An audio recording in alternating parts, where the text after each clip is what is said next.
Bonjour à tous et bienvenue dans cette petite vidéo où je vais vous apprendre à calibrer correctement votre Digifox. Alors, quand vous ouvrez la boîte, vous avez à peu près tout ça, plus un chargeur. Comment est-ce que ça se monte? C'est très simple. Tout d'abord, sur la télécommande, on va venir prendre l'antenne droite. Hop. Et on la visse, la manière d'un BNC. Sur le récepteur, on va prendre l'antenne coudée qu'on va venir brancher hop, à la manière d'un BNC. D'ailleurs, si jamais à un moment donné votre liaison HF ne passe pas, vous pouvez utiliser un câble BNC de la remote jusqu'au récepteur et ça marchera très bien. Genre ça marche surtout si vous êtes entouré de lignes à haute tension ou dans un réseau Wi-Fi qui est encombré par exemple, type sur un salon. Voilà. Mais évidemment du coup après vous êtes relié par un fil, hein. Ça après c'est le problème.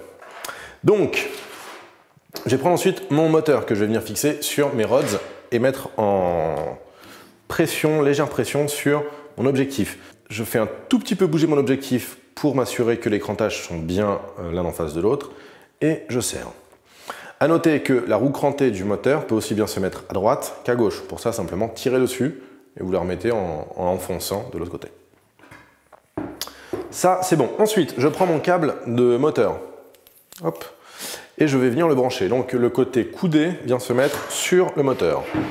Ici. Tac, dans l'alignement en fait du moteur.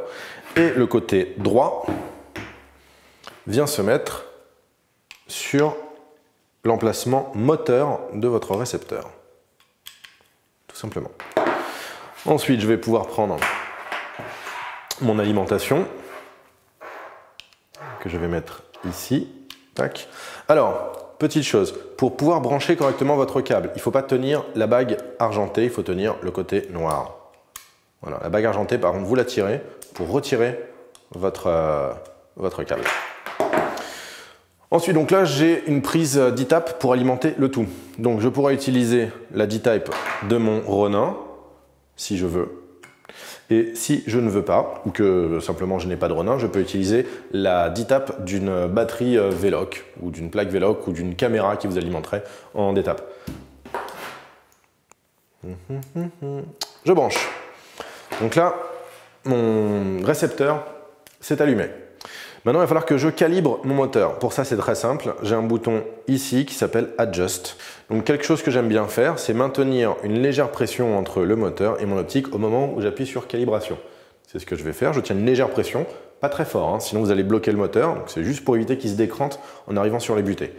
Et j'appuie sur Adjust.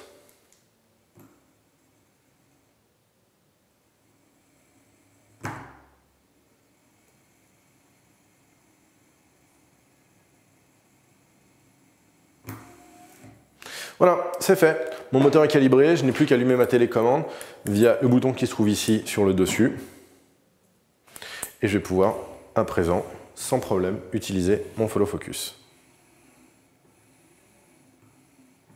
Si jamais vous perdez le contact entre la batterie et le récepteur, c'est pas très grave. Donc là, je perds le contact, le récepteur s'éteint, je le rallume. C'est pas très grave puisque le récepteur conserve en mémoire vos butées.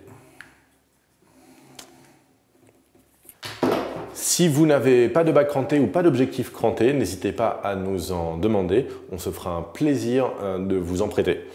Dernière chose, si vous utilisez une focale photo type tous les objectifs EF, celles qui n'ont pas de butée, 24-105, 24-70, 70-200, 750, tous ces objectifs qui n'ont pas de butée. Comment fait-on pour bloquer les limites de votre objectif? Tout simplement, vous allez les bloquer avec votre main. Voilà, c'est un petit peu artisanal, mais c'est ce qui marche encore le mieux.